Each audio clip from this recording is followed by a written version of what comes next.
The morning he disappeared, Dale Mercer walked out onto his family's farmland just before sunrise, the frost still clinging to the cracked earth like a warning. He was 62, a quiet man with a long history in the area, known by neighbors as the kind of person who remembered everyone's birthdays but never shared much of his own life. He lived alone since his wife passed 6 years earlier, and while his son came by sometimes with the grandkids, Dale mostly kept to the house and the fields. That October morning, he was last seen by a mailman who waved to him at the end of the driveway. Dale gave a nod, leaned on his shovel, and then walked toward the barn. That was it. He never showed up at the feed store, never answered his phone, and when his son came by that evening, the house was empty. No sign of struggle. No broken locks. Just a faint trail of boot prints leading into the field and then vanishing at the edge of the corn. The sheriff called in a few local deputies, and then a larger search began, but they found nothing, no footprints, no scent trail for the dogs, no tire tracks, no tools, nothing but the silence of open fields and a few crows hanging too long in the sky. 3 weeks later, almost 100 kilometers away, a hiker in the Okoton forest stumbled upon a wool jacket neatly folded beneath a pine tree. In the pocket, Dale's wallet, his old farm notebook, and a receipt from the gas station near his home dated the day before he vanished. There were no footprints there either, just pine needles, cold wind, and, when they searched, a rusted lantern and a pair of gloves buried beneath leaves nearby. People began talking in town. Some whispered about animal attacks, others suggested Dale had lost his mind and wandered off. But to those who knew him, really knew him, something was off. Dale wasn't the type to get lost. He wasn't the type to leave things behind. And the woods? He hated the woods. After that discovery, the local paper ran the headline, "Farmer's Trail Goes Cold, Mystery Deepens." The sheriff's department tried to keep things quiet, but locals took notice. A few volunteers, including Dale's nephew Kevin, organized their own searches in the forest, but the deeper they went, the stranger things felt. Compass needles shook. Batteries died. One man claimed he saw a shed in the woods that disappeared when he came back with others. The ground near the site where Dale's jacket was found had deep, unnatural impressions, almost like something heavy had pressed into the soil and then lifted off. One of the old hunters in town said it looked like landing gear. Most laughed that off, but no one had a better answer. Back at the farm, Dale's house remained untouched. Kevin moved in temporarily, hoping for clues, but mostly feeling the hollow weight of his uncle's absence. He noticed strange things over time, the same song playing on the radio at 3 a.m., a shovel moved from the barn to the front porch overnight, the scent of burnt oil outside the kitchen window despite no cars nearby. By late November, snow began to fall, and the case drifted into the cold files. But Kevin didn't stop. He went through his uncle's notebooks, maps, receipts, old letters. He found a sketch of the farm with 3 trees marked in red ink. Beneath one of them, a shallow pit had been dug years earlier and filled again. Kevin uncovered it, only to find an old wooden box sealed tight and filled with photographs, most of which showed nothing but blurry skies, empty roads, and static shapes in fields. One photo had a note on the back in Dale's handwriting, "It's coming back." That night, Kevin left the house and drove straight to the sheriff's office with the box in his lap. What they found next changed everything, and reopened the investigation in a way no one in town could have imagined. It had been 4 days since the sheriff's department found Harold Wexley's backpack deep in the Krellin woods, nearly 100 kilometers from the fields near Corwin Farm where he'd last been seen, and the discovery only deepened the strange silence surrounding his disappearance. The bag, oddly dry despite recent rains, held a broken compass, a half-used notepad with scribbled coordinates and fragments of journal entries, and an old family photo of Harold as a boy, standing with a man no one could immediately identify. When Hal's younger sister, Margaret, arrived from out of state, she immediately recognized the man in the photo as their late Uncle Roy, a drifter who had vanished in the early 80s under equally mysterious circumstances near the same region of Krellin Woods. Margaret, practical and strong-minded, refused to accept the official theory that Harold had simply gotten lost or wandered off during a depressive episode. She knew her brother, his routines, his cautious nature, and how deeply rooted he was to their family's land near Corwin. Determined to piece things together, she insisted on personally retracing the route from the farm to the spot in the woods where the bag had been discovered, despite warnings from locals about the woods being cursed or wrong in the way it grows. Sheriff Danner reluctantly agreed to let one of his deputies, a soft-spoken but curious officer named Eli Brenner, accompany her for safety, and by late morning the two were following the faint ATV trail that cut through the dense timberlands. The deeper they traveled, the more Margaret felt an unplaceable unease, a subtle wrongness in the way birds avoided the area, in the unnatural silence that lingered even as branches snapped underfoot.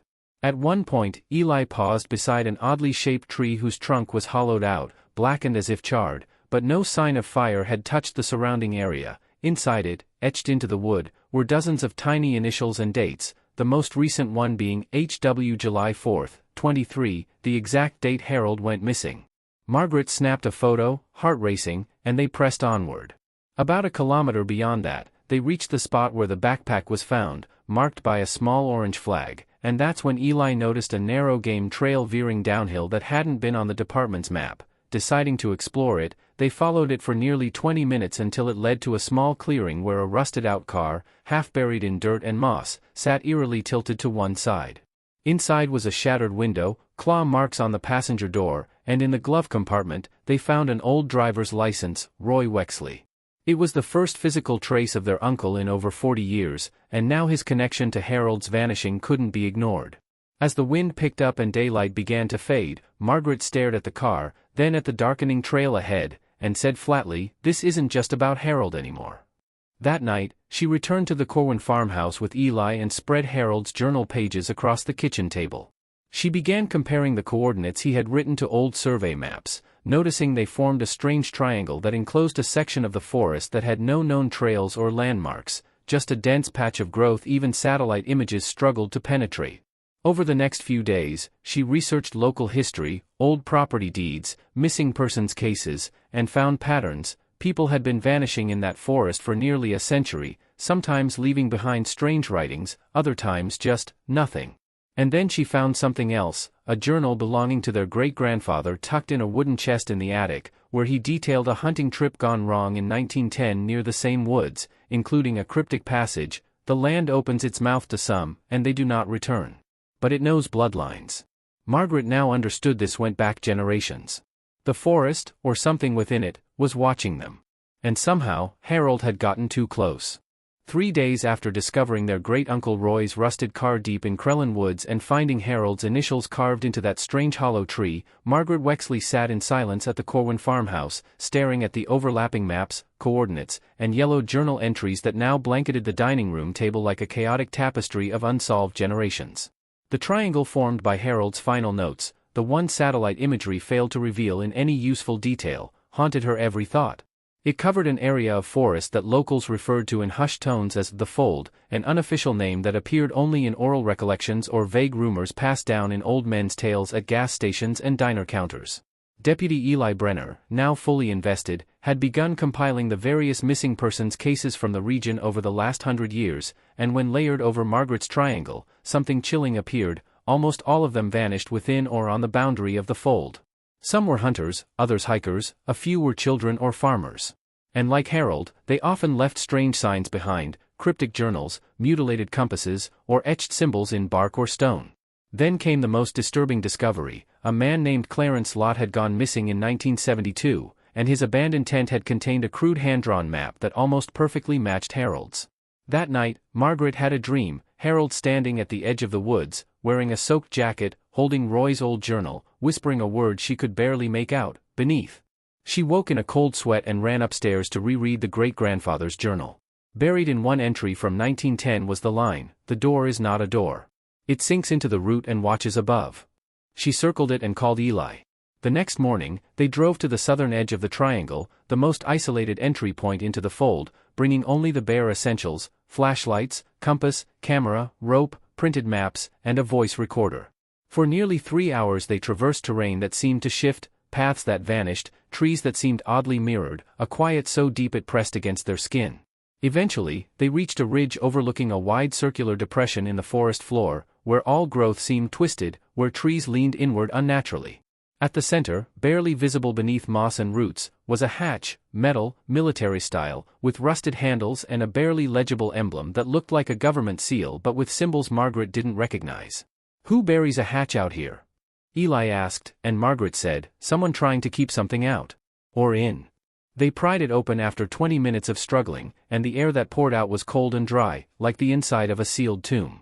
What lay beneath wasn't a bunker, it was a vertical shaft made of stone and rebar, with a ladder descending into blackness. They left a note at the hatch entrance, time-stamped, and climbed down slowly, the descent taking them almost a full minute. The bottom opened into a chamber unlike anything they'd imagined, a wide concrete room, its walls covered in faded scientific diagrams, sealed crates, and a large map of the surrounding region pinned to one board with colored strings and labels like Test Zone and Confirmed Entry Point. There were old recording devices, reel-to-reels, all dead now, and strange artifacts, half-metallic, half-organic objects that neither of them could identify. At the far end of the chamber stood a reinforced steel door with Wexley Protocol stenciled in red. Margaret froze. The name couldn't be coincidence. When she touched the door, it clicked open as if expecting her. Inside, the room was dim, lit only by emergency lights still glowing red after all these years, powered by some unknown source. There were stacks of documents, yellowed and brittle, marked Eyes Only, and dated between 1951 and 1983, detailing experiments on sensory deprivation, electromagnetic field anomalies, and something called echo memory harvesting. A photograph showed their great-uncle Roy in military fatigues, standing next to a younger version of the very same man from the Lot disappearance file. The same face. Eli whispered, "That's impossible. Time here didn't flow normally." One wall displayed dozens of faces with scribbled notes, returned, failed assimilation, still active, and beneath a familiar face, Harold's, it simply read, incomplete. Margaret felt her stomach twist. Then came the sound, soft footsteps echoing from somewhere down the corridor, followed by the metallic creak of something shifting behind the far wall. They ran, back through the chamber, up the ladder, and burst into daylight again, gasping, the hatch slamming shut behind them as if by unseen hands. They didn't speak for a long time.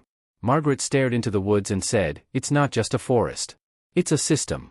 They now knew Harold had found something ancient, something buried and forgotten, something tied to their bloodline. The forest didn't take people randomly, it took people who were connected to something deeper, something the world had tried to erase. But Harold wasn't dead. She felt it now. He was inside the system. And somehow, he was still trying to get out. 3 days after escaping the underground chamber in the fold, Margaret couldn't sleep, couldn't think clearly, couldn't stand the quiet hum of normal life in Corwin's sleepy town square without feeling like she was being watched by something older than memory. Deputy Eli had taken the documents they managed to photograph and sent them anonymously to a retired federal archivist he trusted from his early days in law enforcement, but the man had gone silent after 2 vague replies. Some of these markings predate the Cold War, and later, whatever this is, it's buried for a reason. Margaret's nights were consumed with decoding the files, especially the ones labeled Echo Memory Harvesting and Phase Interlock Protocol Wexley. She kept returning to one file, a medical report detailing a man's reappearance after 12 years missing in the fold. He had no recollection of time, but his handwriting, dental records, and DNA all matched. It was signed by a military doctor, Dr. Henry L. Wexley, her great-grandfather. No one in the family had ever mentioned him. Margaret felt like the soil beneath their farm had lied to them for a century. On a hunch, she returned to the old tool shed at the Corwin farmhouse, one she remembered her grandfather padlocking and never entering again after 1985. She found a rusted key among Roy's belongings. The door creaked open with a breath of dust and time. Inside were boxes filled with field notebooks, magnetic tape reels, dried-up specimen jars labeled with numbers, and most disturbingly, photos pinned to a wall of the same forest depression with dated captions: 1963, Still Breathing, 1971, We Lost Audio Again, 1978, Harold Returns, and 1984, Absolute Silence. There was one more thing, a radio. Old but not dead. When she turned it on, the static pulsed, then broke into faint whispering tones that rose and fell in rhythmic patterns. Eli, now spending most of his days helping her piece this together, managed to isolate the radio signal's range to a 5-kilometer radius inside the fold, meaning someone, or something, was still transmitting. They returned to the forest again, this time in daylight, better prepared. On entering the depression again, they noticed something new: symbols freshly etched into the soil, spirals, lines intersecting at odd angles, and one unmistakable shape, the Wexley family crest, but inverted. The hatch was gone. Vanished. In its place, fresh earth, flattened as if something had been dragged over it. Margaret ran her hand over the ground, and felt cold. The forest around them pulsed with silence. Deeper into the fold, they began noticing animals, birds frozen mid-movement, deer standing unnaturally still, eyes locked on something beyond the human eye. Then they found the camera. It was mounted on a tree, old and military-grade, yet powered. It buzzed quietly, still transmitting. Beneath it was a metal plaque embedded into the bark, Field Node, 014, Observation Live, and beneath that, Property of Project, Ecoloop. The realization hit hard, there was a surveillance system still active here, tracking something. Or someone. That night, Eli camped out at the edge of the woods while Margaret returned home to review Roy's tape reels using a borrowed projector from the high school. On one tape, in shaky black and white, Roy sat across from Harold, younger, pale, staring off at the wall. "Where did you go?" Roy asked. Harold whispered, "Not where. When. I kept walking, and the trees never ended. I heard music, but not for me." Then Harold looked into the camera and said, "If I vanish again, follow the echo." The tape cut off. Margaret didn't sleep.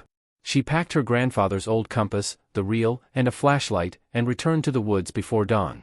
She followed the narrow streambed Harold once mentioned in his notes, and after several hours, the trees began to space out, and then she saw it, a concrete monolith half sunken into the soil, engraved with a spiral and the word interface.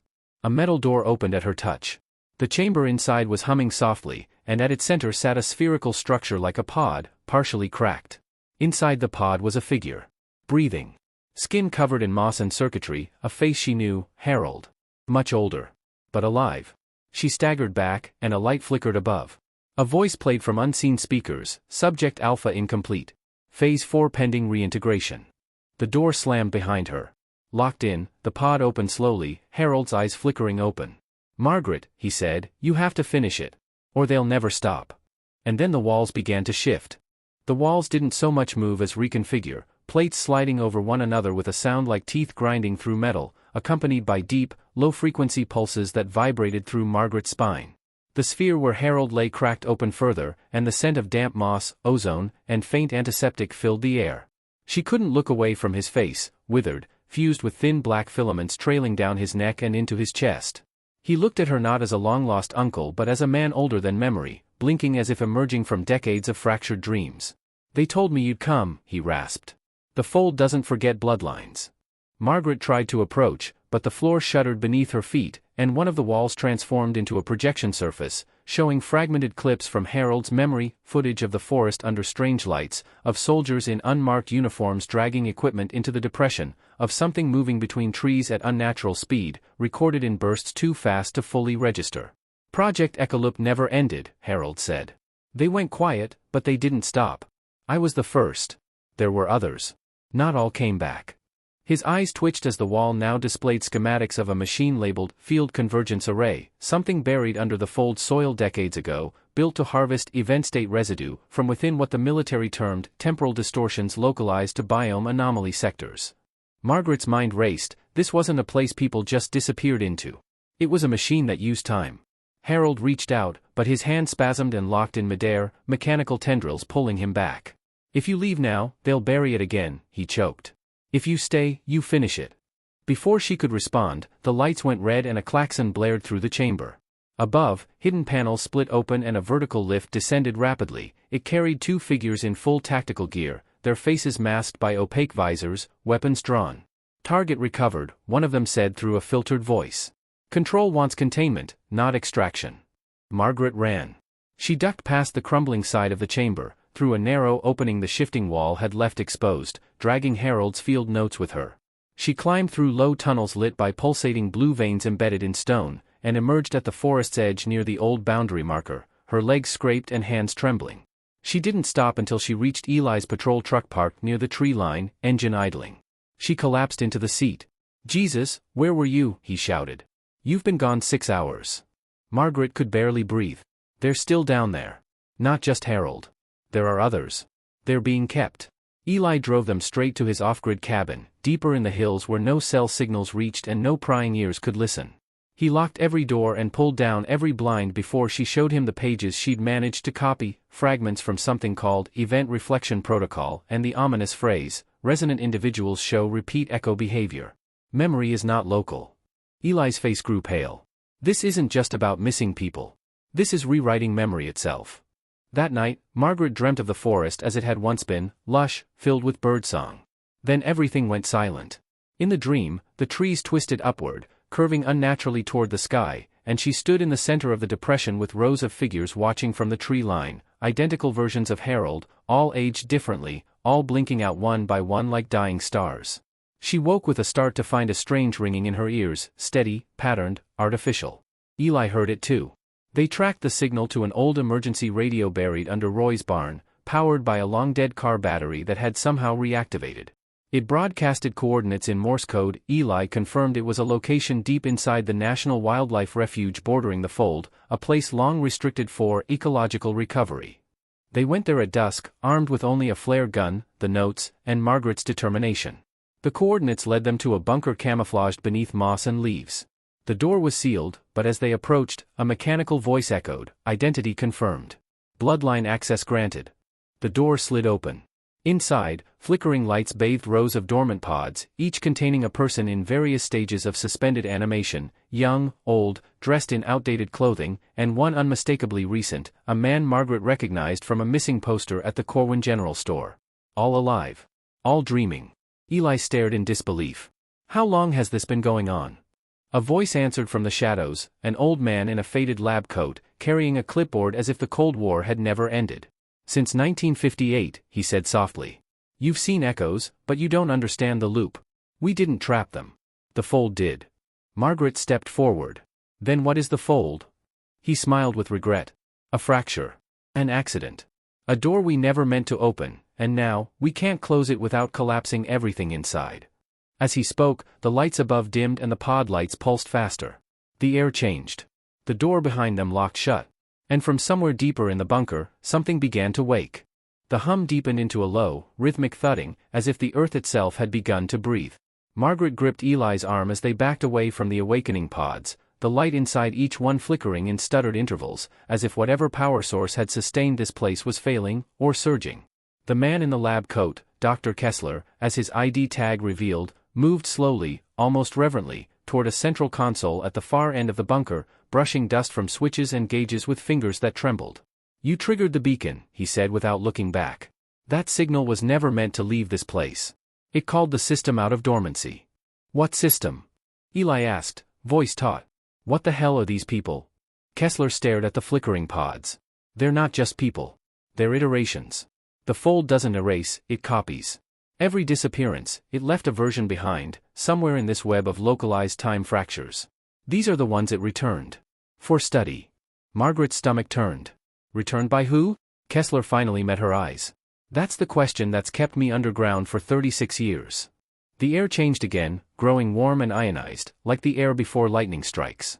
One of the pods hissed open with a hydraulic gasp. Inside, a man stirred, his clothes were soaked in mud, his eyes wide with confusion. Margaret gasped. It was Jeremy Holt, the man who had vanished 3 years ago from a campsite 60 kilometers east. He stared at her, blinking rapidly, as if trying to align memory with reality. Where am I?" he asked hoarsely. Before she could answer, a metallic grinding echoed from behind the chamber. A panel of the wall slid open to reveal a corridor pulsing with blue light, and from within, something began to move. Kessler paled. "It's coming up. The fold doesn't like exposure. It defends itself." He handed Margaret a thick notebook filled with diagrams and longhand observations. "This is everything I know. If we don't make it out, you must get this to someone who can dismantle the array." Margaret nodded, heart pounding. She turned to Eli, who had already drawn the flare gun. "If anything comes through that corridor, I'm putting it down." "Don't," Kessler said sharply. "Violence destabilizes it. It learns from aggression." But it was too late. A figure appeared in the corridor, and Eli fired. The flare struck center mass, but instead of recoiling, the figure absorbed the flame into itself, its form flickering between solid and translucent, like film burning in a projector. The lights in the bunker exploded one by one. Red emergency lighting kicked in, bathing everything in a hellish glow. "We have to go," Margaret shouted. Kessler pointed to a secondary exit hatch. "Maintenance tunnel, leads out under the ridge. Run." They fled down the narrow crawlspace, leaving the pods behind. Margaret could hear movement behind them, soft, padded, fast. The tunnel was lined with conduit and frost-lined vents. Halfway through, they came upon another pod, this one shattered from the inside. And beside it, a symbol scorched into the concrete, a circle intersected by 7 lines. "I've seen this," Margaret whispered. "In Harold's notes. It's the origin seal," Kessler panted. "Every fold fracture begins here." At last, they emerged into night air under a camouflaged hatch, just beyond the wildlife preserve's perimeter fence. In the distance, behind them, a thunderous rumble erupted as the bunker imploded in on itself, collapsing not with fire, but with silence. The fold had reclaimed what was exposed. They didn't speak until they reached the ranger tower Eli used for patrols. Margaret opened the notebook. Inside were schematics, layers of the fold's subterranean routes, dates stretching back to the 1940s, and recordings of patient interactions from individuals with duplicate memories. Names like Harold, Roy, and even Eli's grandfather were listed. They had all brushed against the fold at some point in their lives. It's not just time, Margaret said. It's identity. Memory. We're all part of it. Over the next weeks, they quietly distributed Kessler's findings to trusted journalists, researchers, and a single congressional contact Eli had through a cousin in D.C. But most of the time, the information was dismissed as conspiracy or Cold War fiction. Some of their emails bounced back. Others never got replies. And then came the patterns. The same symbol, the circle and lines, carved into a fence post near Margaret's cabin. Found again in chalk near the ranger station. A letter arrived without postage, containing nothing but a blank cassette labeled Echoloop. They didn't dare play it. Then Eli disappeared. Gone without a struggle, his boots still by the door. Margaret searched for days. Weeks. Nothing. Until, one morning, she found something in her mailbox, a photograph. It was of her and Eli, standing outside the ranger tower, but the date on the back was from 27 years ago. Her own face in the image was younger, impossibly so. She knew then, the fold was not finished. She returned to the depression near the farm, stood at the edge, and whispered, "You still have him. But I'm coming in. And I'm not leaving alone." And as the wind stirred the leaves in perfect concentric spirals, the earth responded, not with violence, but with welcome.